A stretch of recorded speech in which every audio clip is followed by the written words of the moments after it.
नमस्कार, सत्यदर्शन न्यूज मध्ये आपले स्वागत आहे। मी पायल शहा। एक नजर टाकूया आजच्या ठळक घडामोडीवर। मुख्यमंत्री पदावरून शिंदे आणि फडणवीसांमध्ये दुरावा।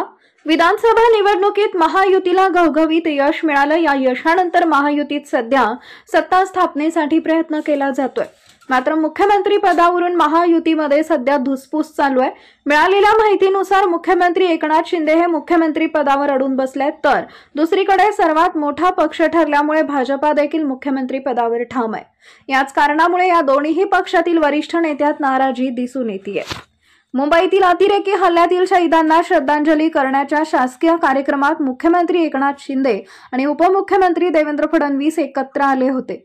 मात्र या कार्यक्रमादरम्यान या दोन्ही नेत्यांमध्ये काहीसा दुरावा असल्याचं दिसलं। या कार्यक्रमातील दृश्य पाहून हे दोन्ही नेते एकमेकांना टाळत असल्याचं बोललं जात आहे। त्यांची देहबोली पाहून असा दावा केला जातोय मुख्यमंत्री हे या पद मागचं मुख्य कारण आहे का, असं दृश्य पाहून विचारलं जात आहे।